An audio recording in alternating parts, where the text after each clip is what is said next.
Segala puji bagi Allah yang mengatur pertemuan ini terjadi. Tidak ada pertemuan apapun tanpa izin Allah. Mudah-mudahan selain ditakdirkan bertemu juga diridhoi oleh Allah Subhanahu wa taala. Alhamdulillah, Allahumma sholli ala sayyidina. Hadirin, kejadian peperangan Palestina, Hamas lawan Israel, ini banyak sekali hikmahnya. Tidak cukup kita hanya melihat peperangan ini dari segi pemberitaan, tetapi harus kita lihat dari segala segi, terutama dari segi keimanan. Kita harus yakin bahwa tidak ada satupun yang luput dari pengetahuan Allah. At-Taghabun ayat 11, ma asaba a'udzubillahi minasyaitonirrajim, ma asaba min musibatin illa biiznillah. Tidak ada satupun musibah yang menimpa kecuali dengan izin Allah. Wa may yu'min billah yahdi qalbah. Barang siapa yang beriman kepada Allah, Allah memberi petunjuk di hatinya. Jadi kalau kita pakai keimanan, kita dapat banyak hal dari kejadian ini. Wa may yu'min billah yahdi qalbah wallahu bikulli syai'in alim.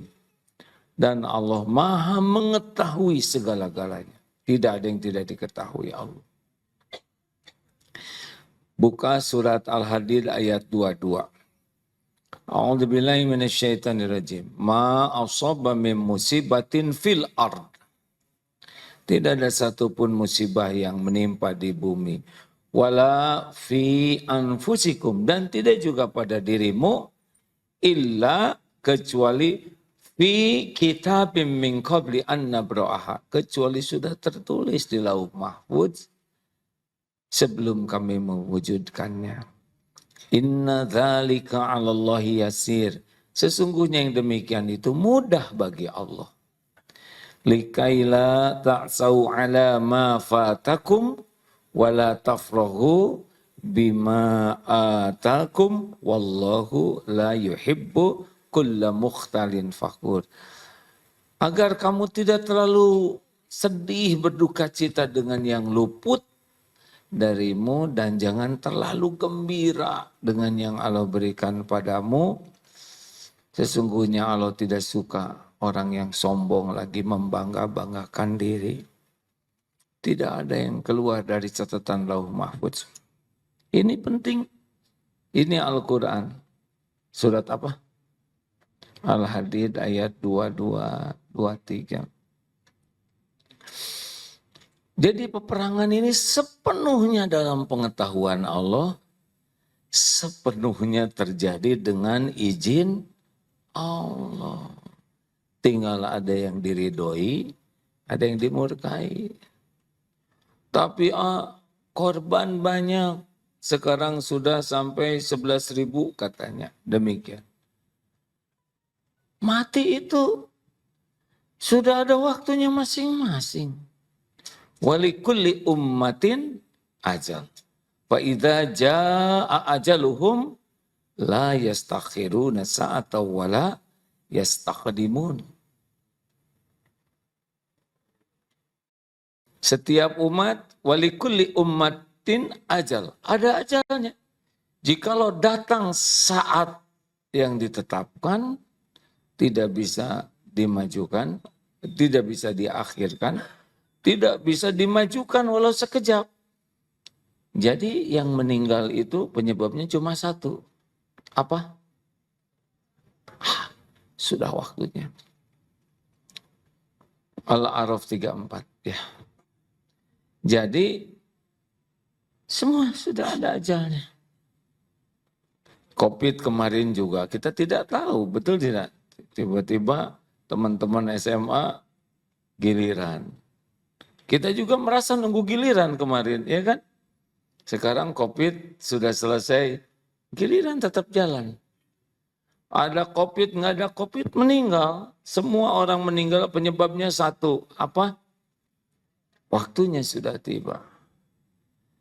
Tempatnya, kita datang ke tempat kita bakal meninggal. Kita akan mendatangi tempat kita meninggal. Dan caranya sesuai dengan apa yang Allah kehendaki. Jadi membahas ini, tapi orang Palestina beruntung. Orang Israel juga meninggal tetap. Walaupun nggak di peperangan, itu yakin meninggal semua itu. Tentara yang nyerbu itu meninggal. Termasuk ke Perdana Menterinya meninggal nanti pada waktunya. Tidak ada yang tidak meninggal. Dan bukan cuma di Palestina. Di sini juga giliran. Iya kan? Emang saudara bakal nyampe ke rumah? Belum tentu. Belum tentu. Itu ada yang ketabrak kereta api. Ada yang di lift. Ada yang meninggal di lift ya.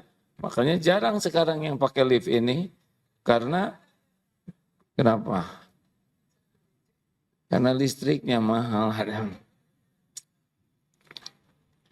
Tapi kalau meninggal jadi syuhada itu tidak meninggal dalam pandangan seperti kita pada umumnya ya.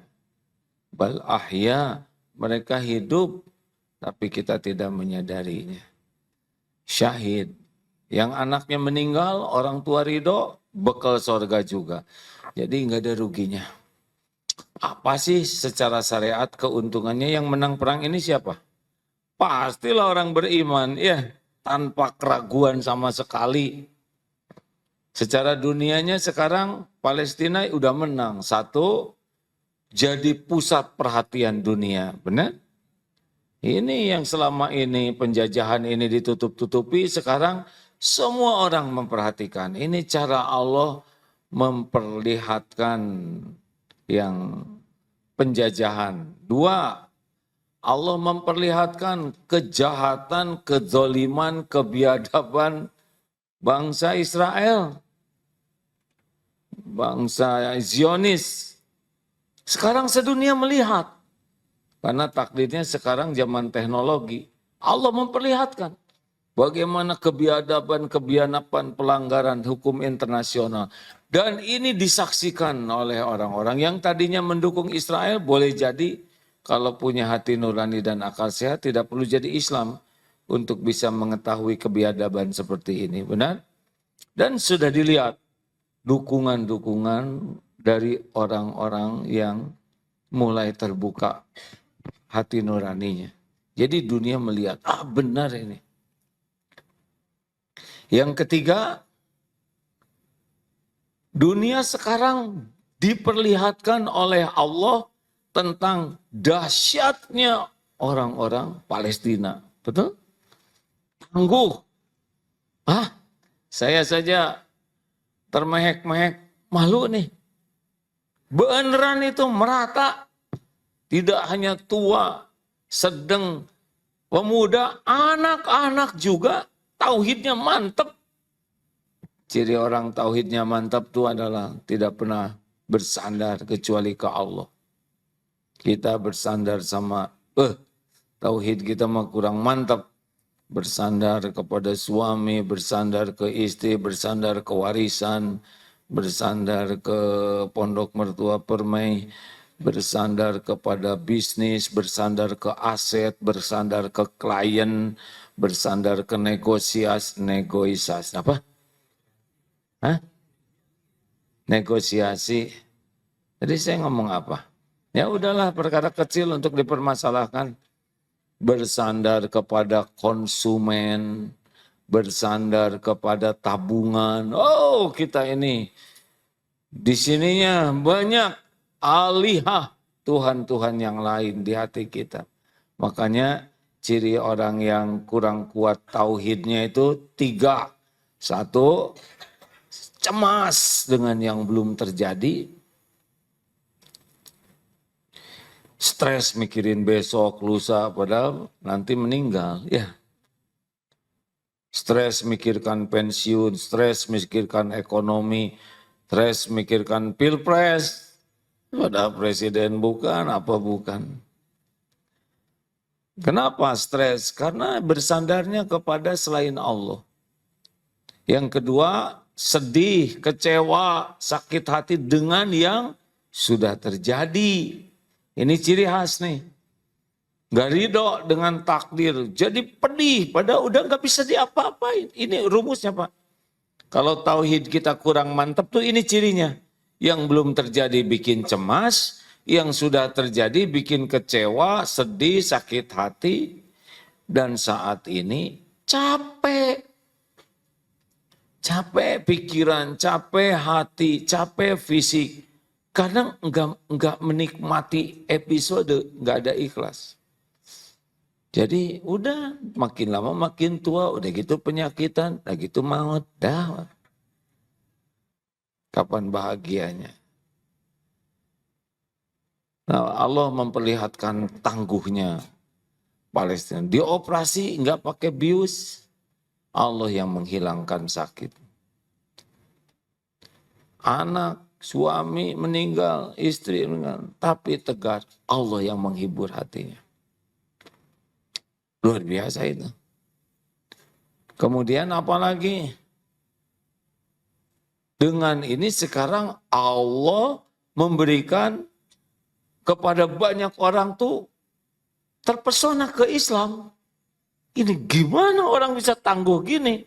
Saya ada masalah dikit aja stres. Orang yang ateis, yang Kristen, Yahudi sekalipun buka Quran. Sekarang tren itu buka Quran selain kita ya, kita kan udah soleh ya. Lihat orang-orang non-Islam itu sekarang buka Quran Pak. Influencer, medsoser, sekarang pada tren tuh masuk Islam.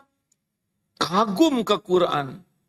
Semua katanya jawaban, saya benar-benar kagum kepada orang Palestina. Kenapa? Ternyata dia Islam, iman kuat, ini yang benar.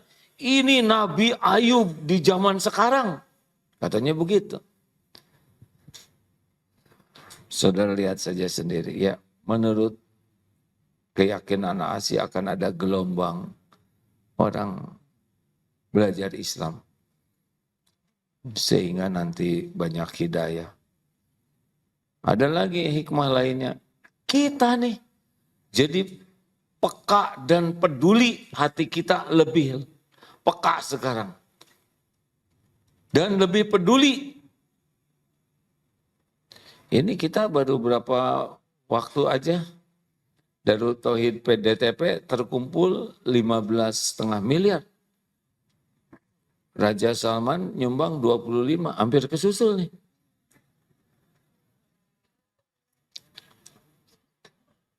Tadi kita nitip ke Basnas 1,5 miliar supaya dikirim lewat Basnas. Ada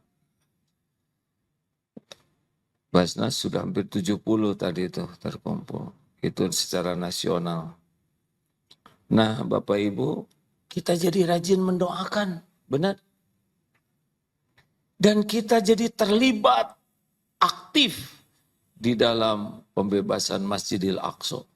Yang selama ini kita tidak pernah punya waktu untuk memikirkan dan mendoakan. Ini hebat. Seakan dunia Islam sekarang dipersatukan.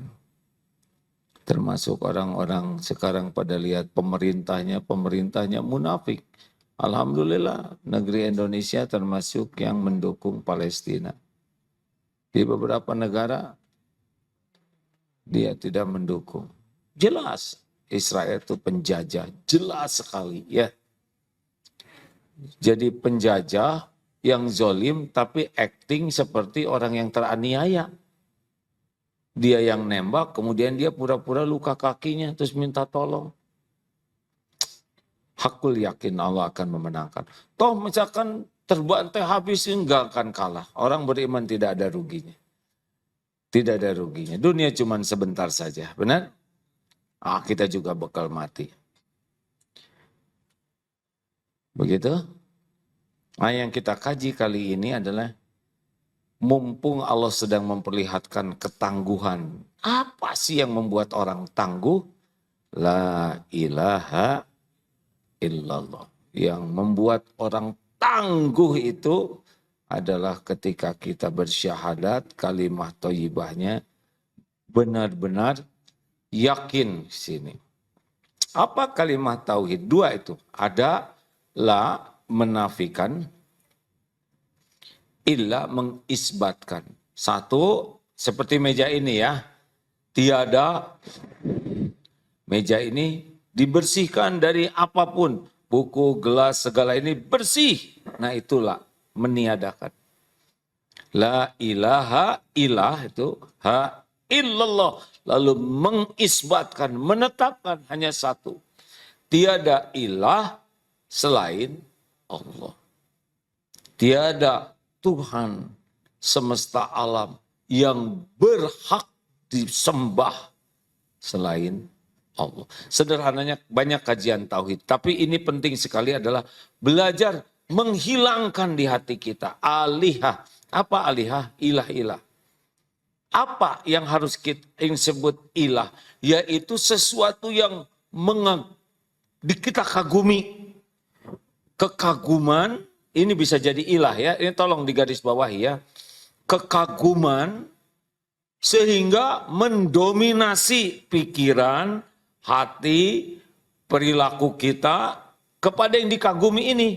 Sehingga kita ingin dekat, merasa bahagia bersamanya, takut jauh darinya, segalanya hanya untuknya. Nah, nya ini siapa? Teorinya Allah.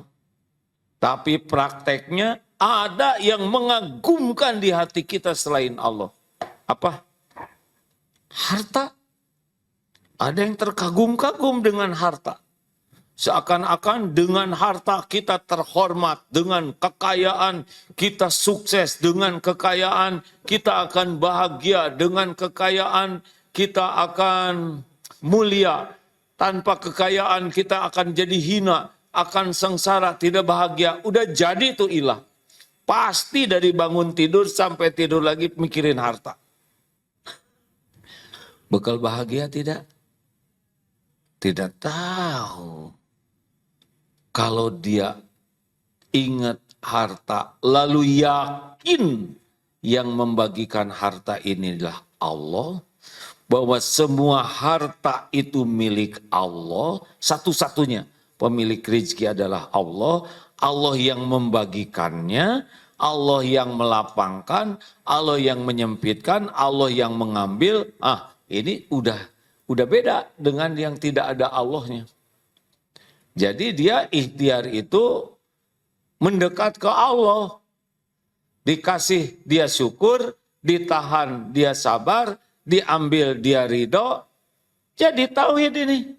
Urusan harta bisa mengilahkan Allah semata ketika yakin pemilik rezeki itu hanya Allah.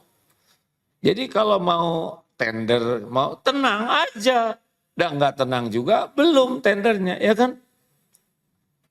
Gimana menang atau enggak ya tinggal istiqoroh. Kalau baik sing jadi, kalau enggak baik enggak usah.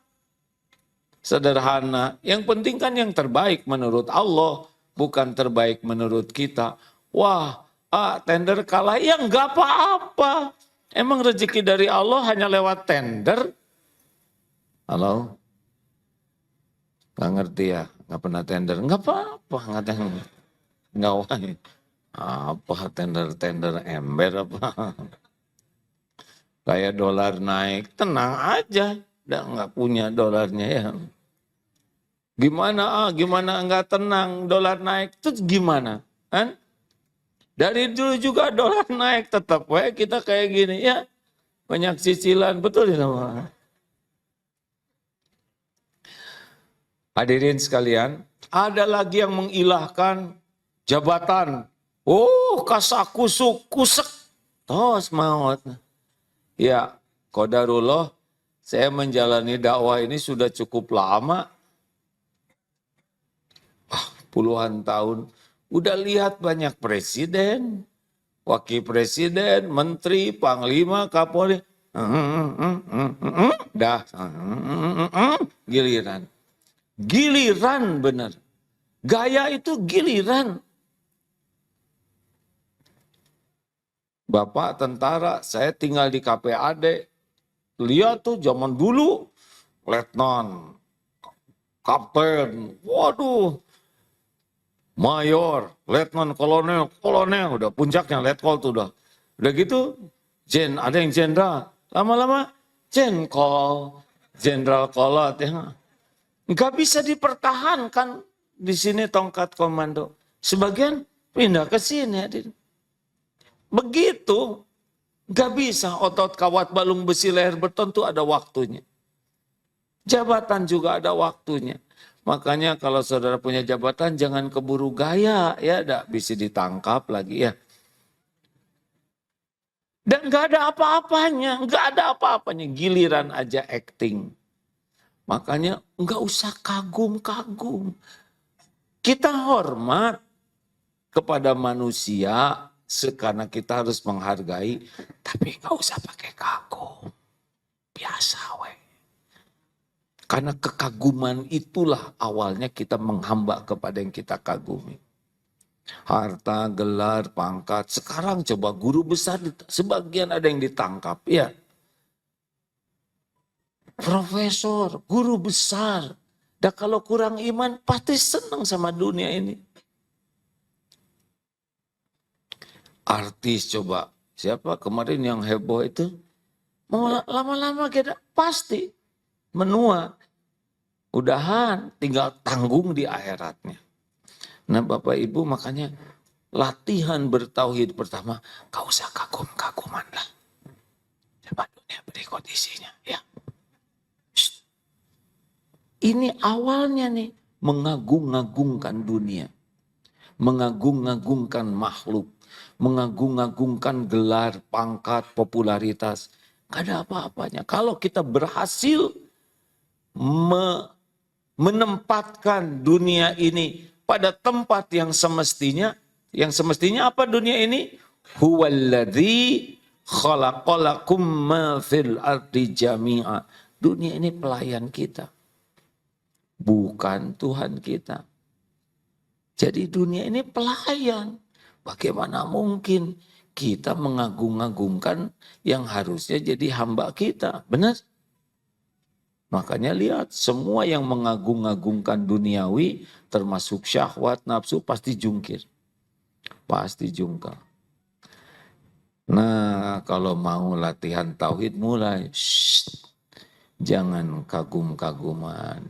Gimana kalau ada presiden ke sini? Terus ke sini tinggal ngaji, ya enggak?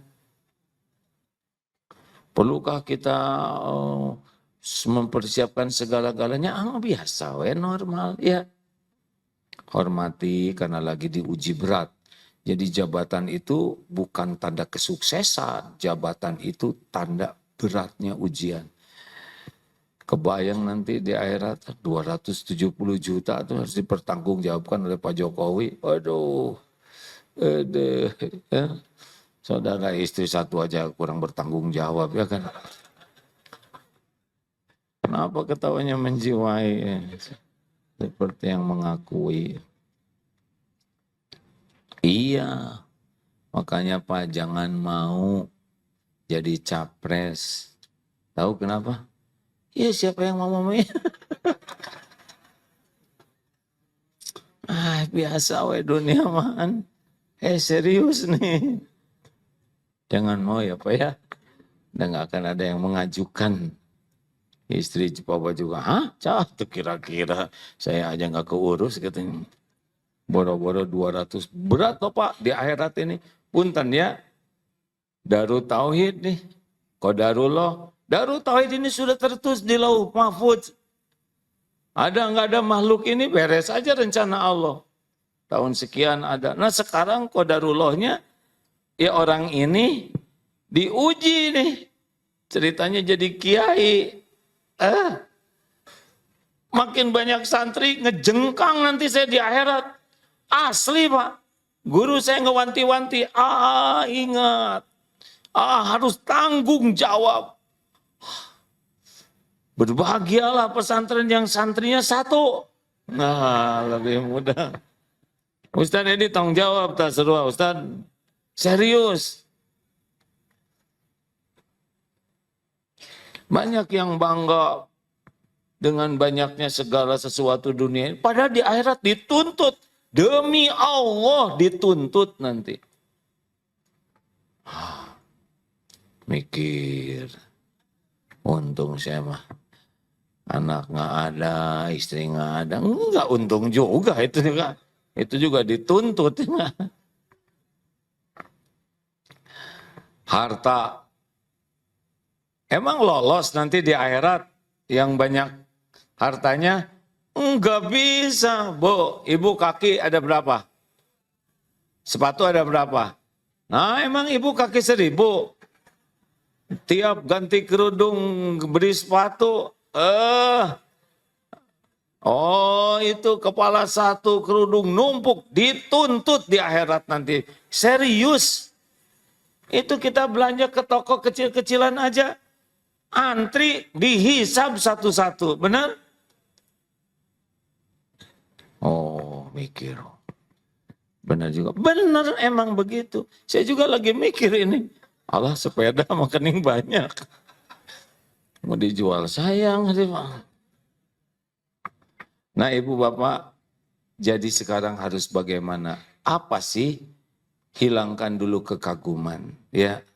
Gimana kalau kagum kepada suami, kepada istri? Kagumnya kepada yang menciptakannya. Jadi kalau anak pinter, wah anak saya hebat. Nah itu udah bahaya tuh. Anak itu mutlak ciptaan Allah. Kita boro-boro bikin anak, gambar anak aja enggak bisa. Sehelai rambut anak aja enggak bisa. Gimana menciptakan otak anak? Anak pintar Allah yang buat. Jangan terkagum-kagum kepada kepintaran. Itu Allah yang mendesain. Kagum kepada yang menciptakan otak ini. Gitu. Jadi latihan pertamanya, mata kepada ciptaan, hati kepada pencipta. Itu latihan tauhidnya begitu. Kucing. Oh, ada gambar kucing. Bagus, dipuji. Ini hebat nih yang gambar kucing ini. Keren banget, ini mirip sekali kucing. Bayangkan, gambar kucing dipuji yang gambarnya. Lihat kucing betulan, disepak itu ada. Harusnya lihat kucing betulan, Masya Allah. Lihat bagaimana kukunya, bulunya, eongannya, kumisnya. Siapa yang mendesain ini? Kan? Kalau mata lihat gambar memuji pelukisnya, mata lihat ciptaan memuji penciptanya. Itu dilatihnya begitu kalau mau bertauhid itu Pak. Gak ada satupun kecuali ciptaan Allah. Benar? Kita suka ingat ciptaan Allah kalau lihat pemandangan indah. Masya Allah. Bu lihat bu pemandangan segitu kerennya ya. Allah mah. Si ibu ciptaan siapa? Kenapa ini gak lebih mengagumkan ya? Bisa kentut betul tidak? Serius ini hadirin. Lihat boneka dipuji pabrik bonekanya. Lihat anak sendiri dicubit Pak. Serius harusnya Bapak Ibu tuh karena ciri yang bertauhidnya bagus tuh tidak bisa berhenti ingat Allah. Kenapa? Karena semua yang ada ini adalah ciptaan Allah. Semua yang ada adalah milik Allah. Semua yang ada dalam genggaman Allah, diurus oleh Allah. Tidak ada yang lepas satupun dari kekuasaan Allah. Harusnya kita ini kalau benar tauhidnya, kesulitan terbesar dalam hidup ini, sulit lupa ke Allah. Harusnya itu. Kalau tauhid kita benar tuh, udah enggak bisa lupa. Jadi misalkan ibu lihat suami, yang diingat adalah apa?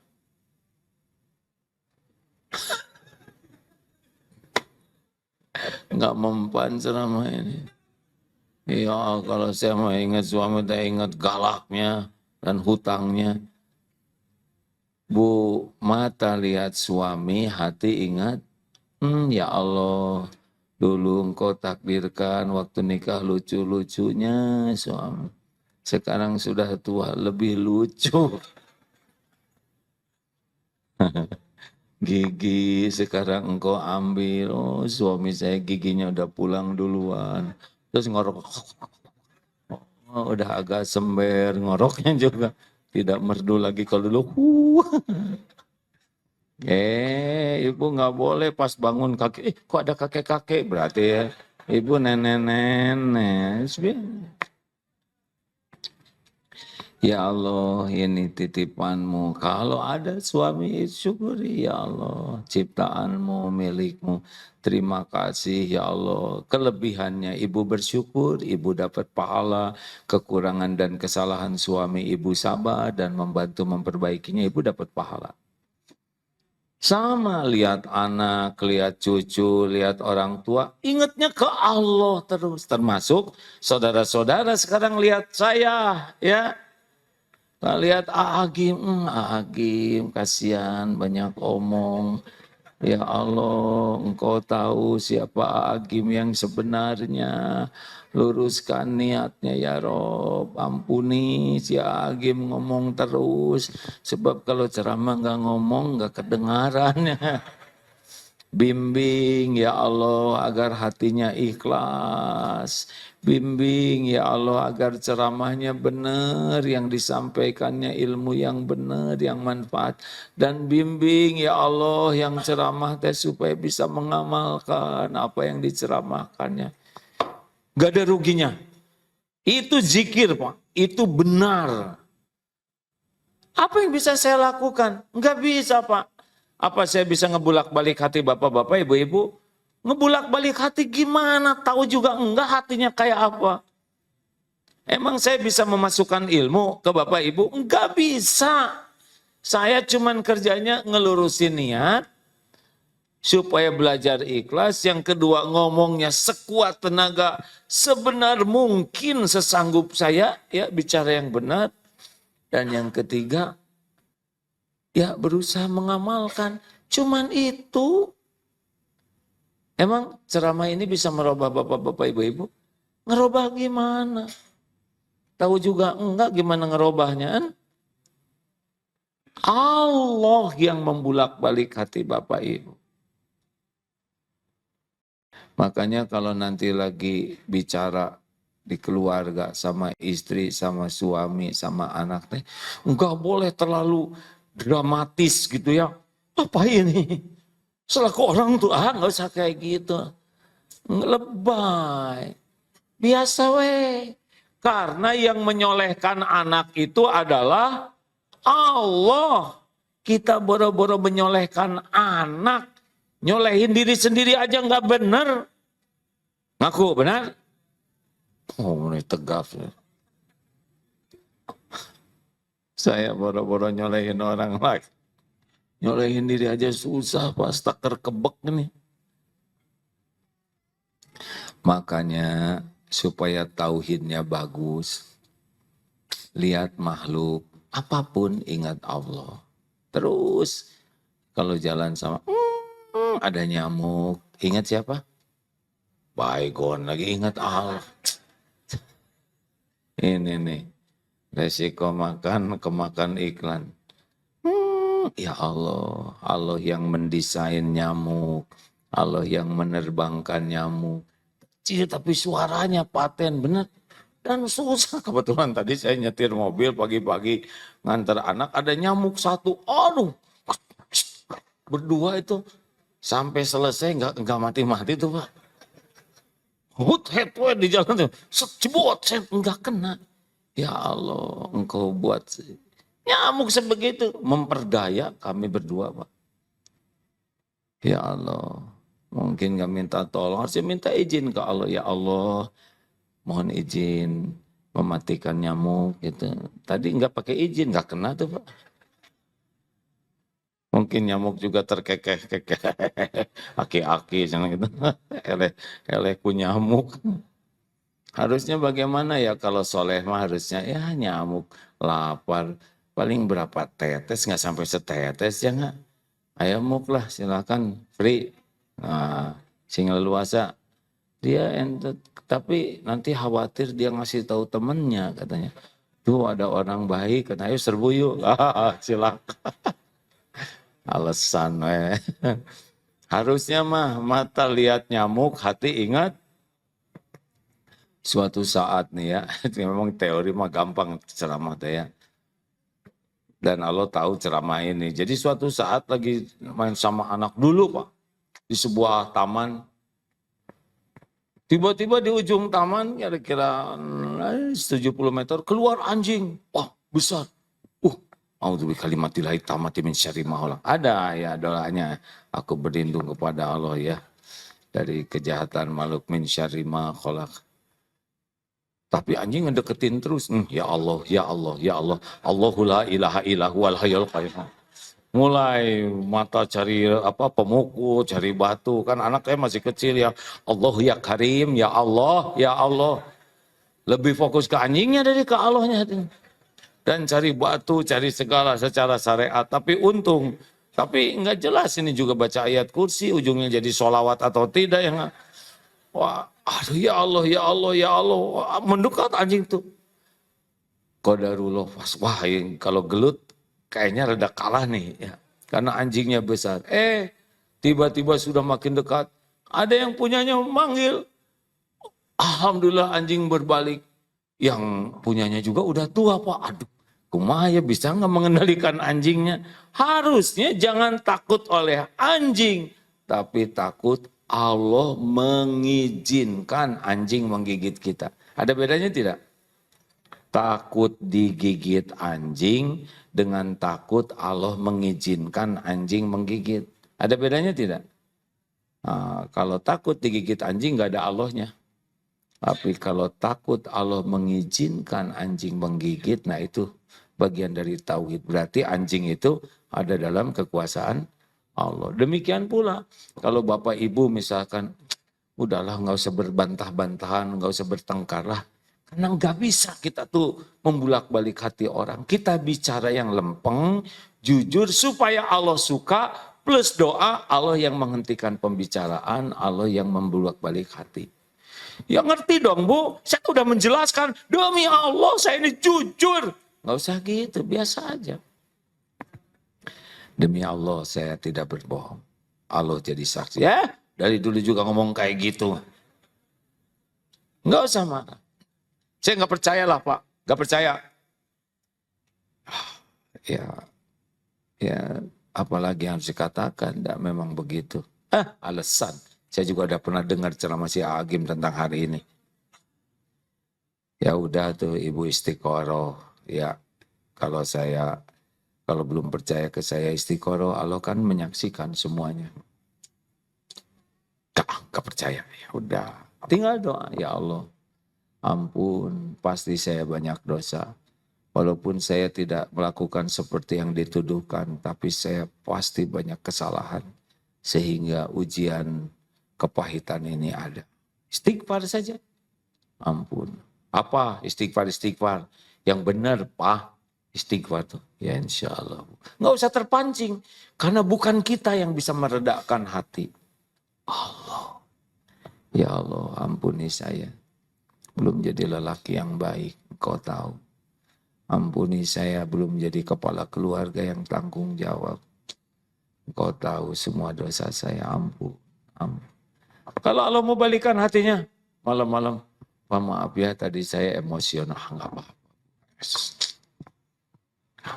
Allah yang ngebulak balik hati. Iya, tenang aja. Kalau tauhidnya benar, Allah yang ngebulak balik hati.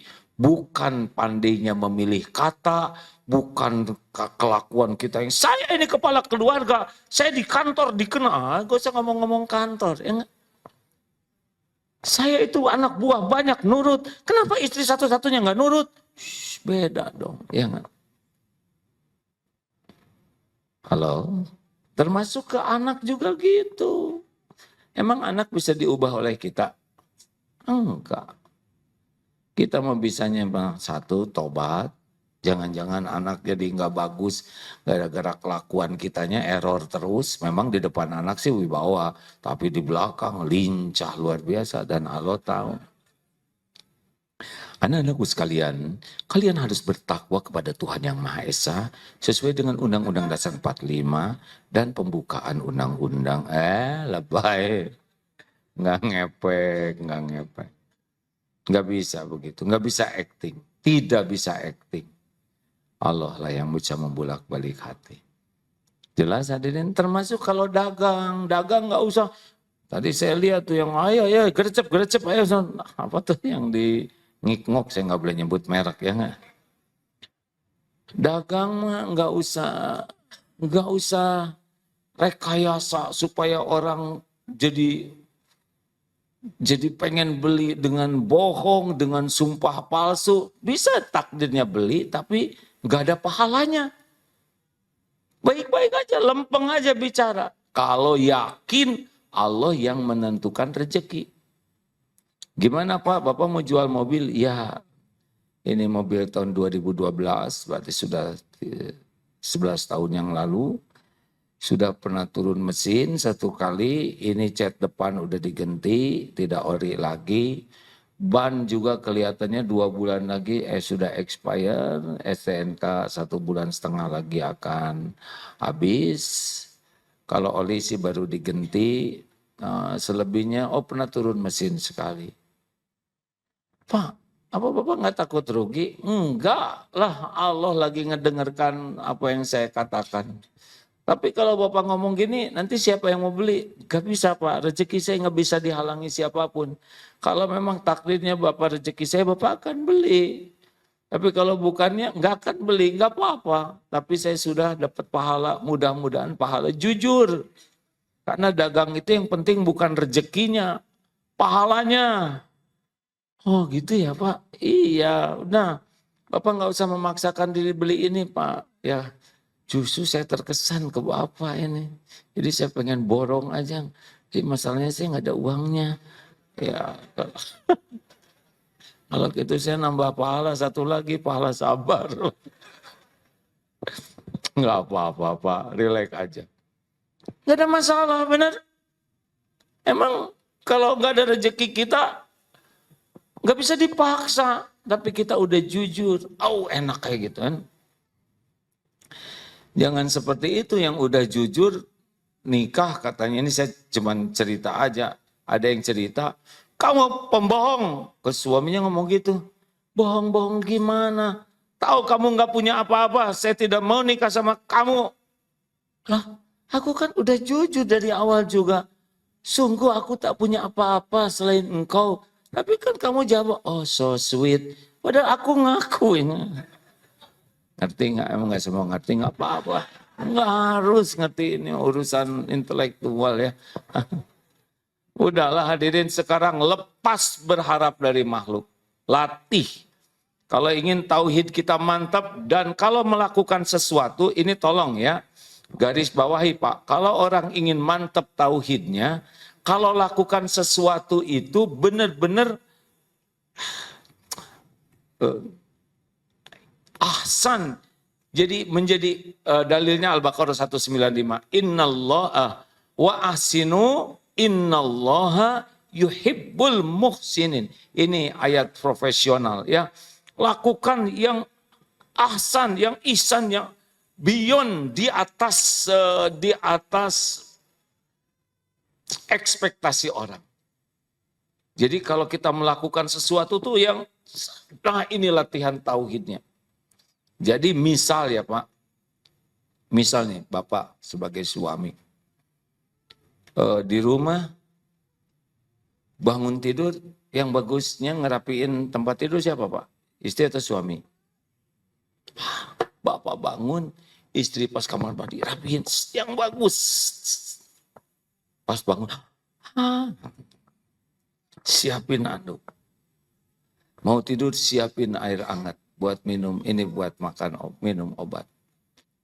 Beyond. Nah, itu latihannya begitu. Kalau melakukan apapun, usahakan di atas. Kan ada orang baik ke kita, kita baik. Itu draw, selesai. belum ihsan. Ihsan itu kalau dia biasa aja, kita baik, udah bagus. Dia kurang baik, kita baik, bagus. Kalau dia baik, pilihannya lebih baik. Gitu, kalau baik dengan baik, impas. Belum masuk derajat ihsan. Kalau orang nanya, kemana ya? Coba-coba aja buka Google Map. Itu sama aja, nggak usah nanya ya kan. Saya antar Pak, saya kebetulan ada waktu. Antar sana. Ini tempatnya. Balik lagi. Oh, itu ihsan. Kita biasakan begitu. Maaf ya, ini kalau ke santri sih sedang dibiasakan kayak ke toilet Pak. Aduh, saya mohon maaf ya. Tapi toilet ini kan tempatnya tersembunyi, nggak ada yang lihat. Tapi Allah pasti lihat. Misal, maaf sekali lagi, kita sudah beroperasi di sana. Itu kenapa nggak kita gosek aja, walaupun hanya setengah menit ya nggak? Jadi kita nggak meninggalkan sehalus apapun lah yang merugikan orang. Dan tidak usah diposting. Ya. Ini latihan Pak, serius Pak. Kita bisa aja ke kamar mandi, siram, tapi mestilah ada yang tertinggal lah, walaupun tidak terlihatan. Kalau pakai mikroskop mungkin kelihatan. Kenapa kita nggak gosek? Nggak usah 1 menit, 10 detik, kalau ada sikatnya di sana. Kalau pengen keren lagi, ada minyak wangi, jadi yang masuk ke dalam jadi betah. Nggak usah gitu juga ya. Misalnya nggak. Kenapa? Nggak kita lap pakai tisu supaya kering ya pinggirnya itu. Kan orang nyaman, betul tidak? Ini penting hadirin. Nggak dilihat siapa-siapa, tapi Allah melihat. Nggak ada ruginya. Keset miring, luruskan. Kecil-kecil saja, tapi latihan. Karena kalau kita berbuat kebaikannya jarang, mungkin ikhlasnya sekali aja. Tapi kalau kita terus di sini baik, melangkah ke sana baik, di sini keset miring dirapikan, ada sapu terguling, dibetulkan, lihat sendal berantakan, dirapikan. Terus dengan niat, ya Allah, Engkau menyukai yang rapi, Engkau menyukai yang tertib. Terus lakukan. Mungkin ada yang riaknya, tapi mungkin juga ada yang ikhlasnya, benar? Kalau terus menerus kita melakukan kebaikan, dan kita usahakan beyond, di atas ekspektasi orang. Dan kita tidak untuk dinilai baik. Perlukah kita dianggap sebagai orang baik? Nggak ada yang jawab. Tapi saya tidak boleh berharap dari makhluk. Kalau saya berharap jadi saya kecewa. Cuman gimana gitu ya, adab. Perlukah kita dianggap sebagai orang baik? Yang benar. Kenapa tidak? Yang perlu itu jadi orang baik. Emang orang berbuat baik bisa tidak ikhlas? Oh iya, berbuat baik ingin dianggap sebagai orang baik. Berbuat baik supaya dia jadi baik ke kita. Nggak ikhlas. Nanti aneh pada saya itu ikhlas, tapi dia nggak berterima kasih. Nggak ikhlas.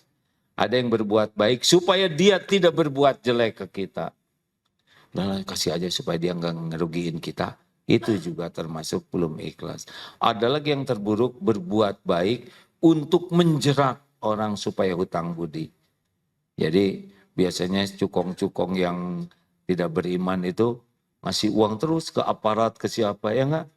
Nah terus nanti giliran dia berbuat salah nggak berani nangkap. Nggak bagus.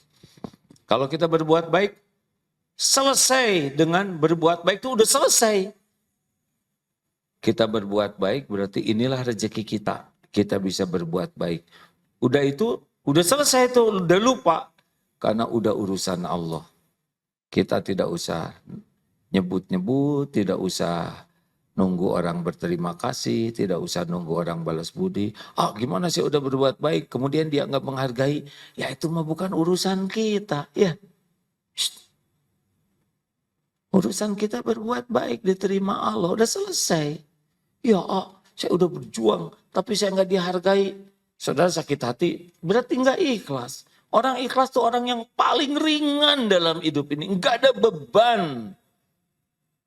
Enggak, datang nggak dihormati, ya nggak apa-apa. Nggak disalamin, ya nggak ada masalah, tinggal kita yang salam ya. Nggak dipersilakan ya, kalau memang harus masuk, masuk. Tas kita nggak dibawain ya bawa sendiri. Kenapa ribet amat? Ribet itu karena berharap dari makhluk. Betul? Ingin disebut oh suami idaman, ya nggak usah ngidam-ngidam apa. Nggak usah ngarap-ngarap orang memperlakukan kita spesial. Apa? Emang kita layak dihargai gitu? Kalau dibuka aib, Pak, kita tuh diludahin, Pak, aslinya. Beneran. Ini aja rebutan. Oh, Agim salam Agim, karena nggak tahu aib saya. Kalau teman gitu. Halo? Jangan GR, ya. Lempeng, lakukan yang terbaik lillahi ta'ala. Udah merdeka hidup ini. Oh, saya udah berbuat baik tidak diterima kasihin, ya nggak apa-apa, berbuat baik lagi aja terus ya. Nanti dia jadi manja dong, enggak, nanti Allah akan membuat semuanya. Kalau diterima oleh Allah bakal enak. Nah hadirin sekalian, ayo latih supaya berbuat itu benar-benar lillahi ta'ala. Bu, kenapa ibu makan? Karena apa? Lapar. Kenapa ibu minum? Karena haus. Kenapa ibu tidur? Karena persis kucing. Iya kan? Kita gimana? Lah kita mau ibadah. Kenapa makan? Karena saya harus kuat ibadah. Ya Allah, saya makan niat semoga tubuh ini jadi kuat supaya bisa mengabdi padamu. Kenapa saya tidur?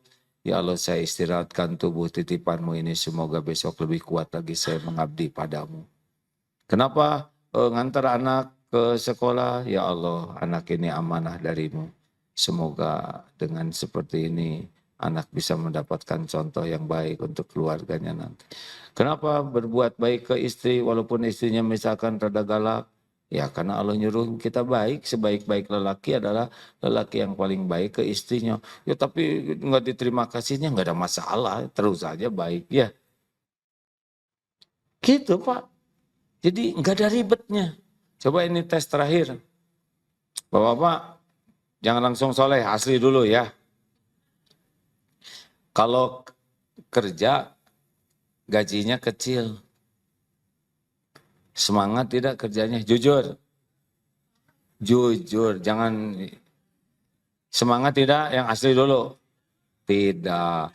Kalau kerjanya tidak semangat, hasil kerjanya baik atau jelek.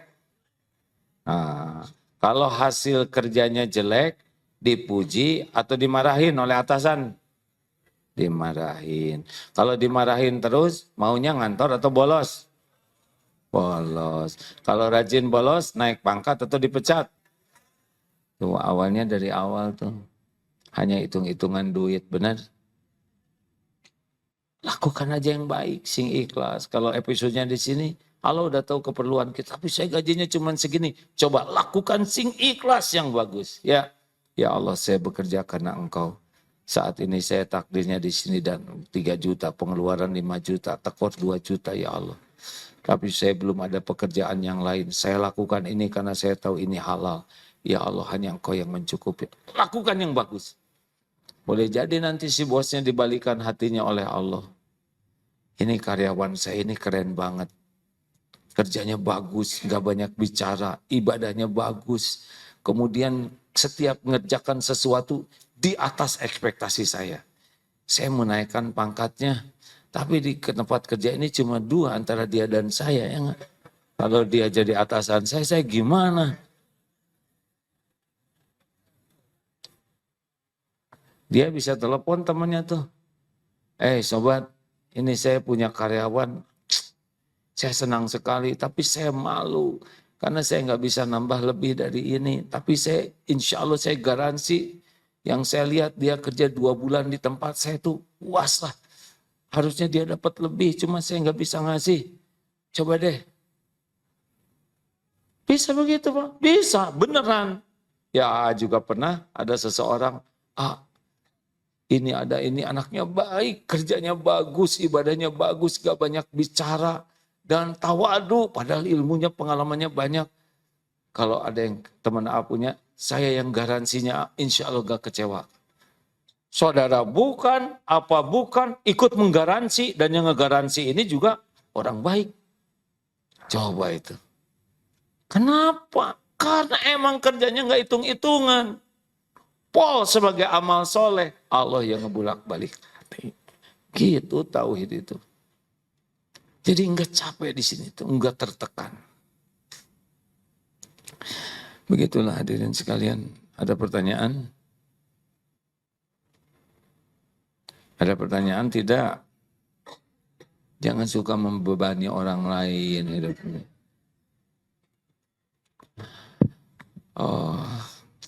Di Palestina kita ada dua fasilitas yang syariat itu dibangun lewat Darut Tauhid. Ada Masjid Darut Tauhid di jalur Gaza ini dan pesantren. Santrinya cukup banyak. Sudah banyak yang lulusan Hafiz Quran. Dan satu lagi pabrik air minum.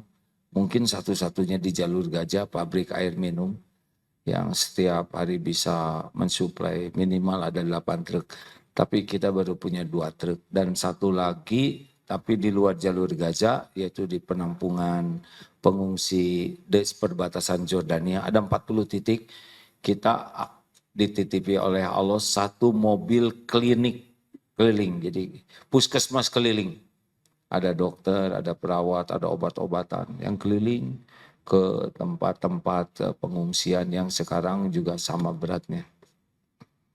Yang 2 itu kita tidak tahu keadaannya sampai sekarang. Bang Onimnya sudah ke sini. Tapi Allah Maha tahu masjid itu seperti apa. Kalau emang rusak nanti bangun lagi.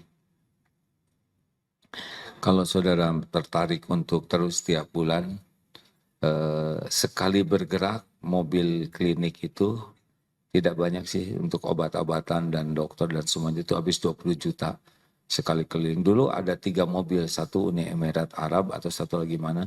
Sekarang yang 2 sudah tidak ada, yang tinggal dari Darut Tauhid ini 1 di sana. Mudah-mudahan nanti kita bisa bantu sana ya. Mana qasad shadaqatun min mal, tidak akan berkurang harta dengan sedekah. Jadi jangan ragu-ragu. Dan sedekah itu jangan sekali ya. Makanya disebut orang yang bertakwa itu sesudah iman, sholat adalah alladzina yunfikuna fis-sarra'i wad-dharra. Senang berinfak dalam lapang dan sempit. Ciri orang bekal bahagia itu iman kepada yang gaib, sholat dan infak. Ini fondasinya. Yakin, sholat, sedekah. Baru sesudah itu ada wal kadhiminal ghaid, menahan amarah, memaafkan, berbuat baik. Tapi pilarnya sedekah. Makanya dalam segala kesempitan juga tetap sedekah. Ya. Jam 1 sudah hadirin. Mohon maaf, sudah saat ya. Bagi Bapak Ibu yang memerlukan DT Fresh, ini DT Fresh ini. Silakan tersedia di DKM. Tersedia teh maksudnya diapain? Harus jelas dulu, dipegang, dilihat, ditukar dengan uang, beli atau gitu. Silakan ya. Kalau kita mau jualan sesuatu nggak usah menjatuhkan yang lain. Beli ini, dan yang itu, nggak usah gitu. Dah, kalau mau beli, kalau enggak ya tetap beli lah gitu ya. Silakan sambil berinfak, ada diberi kesempatan bertanya. Boleh? Alhamdulillah. Ayo segera dek. Mau sambil duduk aja? Jadi rekan-rekan sekalian jangan ragu-ragu ya. Kalau ada barang-barang yang nggak kepake juga, bentar. Barang yang nggak kepake di rumah dijual, kemudian uangnya bisa kita sedekahkan. Jangan menunda membahagiakan orang lain dengan kita sayang ke barang. Nanti pada waktunya ada lagi insya Allah. Oh ya, mohon doa juga besok berangkat umroh 10 bis nih, alhamdulillah. Oh ya, dari PT Infinity Reka Solusi, Kang, mangga. Bapak Kiki Pak sebagai Kiki perwakilan ini menyemangati, silakan. Alhamdulillah. dari pihak DTP Bapak Ihsan. Terima saya aja kalau Palestina mau Pak Kiki, ayo. Mana siapa? Terima kasih ini sahabatku sekalian dari PT Infinity Reka Solusi ini, donatur DT Peduli, menitipkan 200 juta rupiah. Alhamdulillah, terima kasih Pak. Semoga amanahnya ini saya sampaikan kepada yang berhak. Alhamdulillah, jazakumullah khair. Mudah-mudahan jadi kebaikan bagi perusahaan, semua karyawan, dan juga bagi saudara kita di Palestina.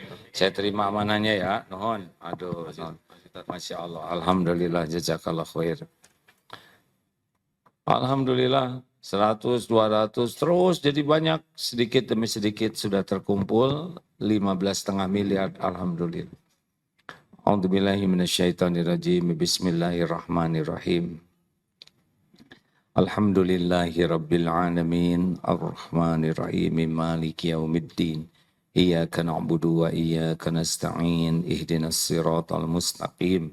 Siratal ladzina an'amta 'alaihim ghairil maghdubi 'alaihim waladdallin. Amin ya rabbal alamin ya Allah. Allahumma salli ala sayyidina Muhammadin wa ala alihi wa ashabihi ajma'in. Duhai Allah yang Maha menatap, berkahi majlis ini ya Allah. Allahumma inna nas'aluka imanan kamilan. Ya Allah, kami mohon kepadamu, karuniakan kepada kami iman yang sempurna ya Allah. Wa yaqinan shadiqan wa qalban khashi'an. Berikan kepada kami keyakinan yang bersih, yang benar, yang lurus. Dan hati yang selalu khusyuk bersamamu. Wa lisanan zakiran. Dan karuniakan kepada kami lisan yang selalu basah menyebut namamu. Allahumma a'inna ala dzikrika wa syukrik wa husni ibadatik. Wahai Allah yang maha mendengar, tolonglah kami agar kami menjadi orang yang selalu ingat kepadamu.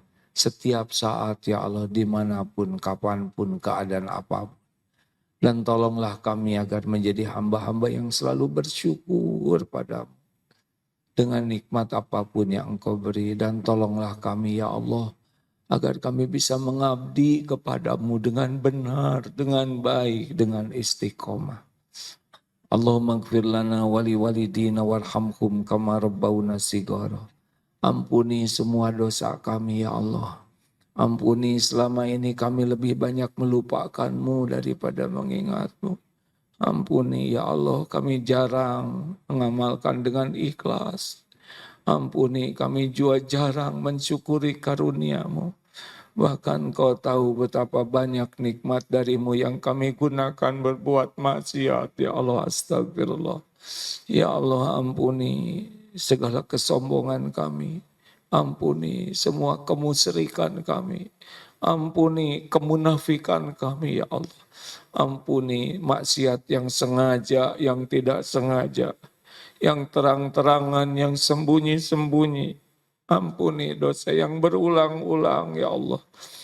Allahumma inna nas'aluka taubatan nasuha wa taubatan qablal maut wa rahmatan indal maut wa maghfiratan ba'dal maut. Allahumma hawin alaina fi sakaratil maut. Allahumma inna nas'aluka husnal khatimah wa na'udzubika min su'il khatimah. Allahumma inna nas'aluka ridhaka wal jannah wa na'udzubika min sakhatika wan nar. Allahumma a'izzal Islam wal muslimin. Allahumma ansur mujahidin fi Palestin, fi kulli makan. Allahumma arham ikhwanana fi Palestin. Allahumma ansur muslimin wal muslimat fi Palestin. Duhai Allah, tolonglah saudara-saudara kami. Engkau menyaksikan semuanya ya Allah. Tolonglah saudara kami dari kejahatan kaum zalimin ya Allah. Tolonglah saudara kami lepas dari penjajahan kaum zalimin ya Allah. Teguhkan iman saudara-saudara kami ya Allah. Sempurnakan kegigihan perjuangannya ya Allah. Menangkan atas kaum kafirin. Ya Allah turunkan ketenangan. Turunkan kesabaran yang sempurna. Dan turunkan pertolongan-Mu dengan bentuk apapun ya Allah. Ya Allah goncangkan jiwa musuh-musuh-Mu ya Allah. Luluh lantakan kekuatannya, Engkau yang menggenggam mereka ya Allah. Tidak ada yang menghalangi kekuasaan-Mu ya Zal Jalali wal Ikram. Tolonglah ya Allah saudara kami ya Karim. Ya Allah bukakan hikmah bagi kami. Allahumma ftah lana hikmataka wansun alaina rahmataka ya Zal Jalali wal Ikram. Rabbana atina fid dunya hasanah wa fil akhirati hasanatan wa qina adzabannar. Subhana rabbika rabbil izzati amma yasifun. Wassalamun alal mursalin walhamdulillah.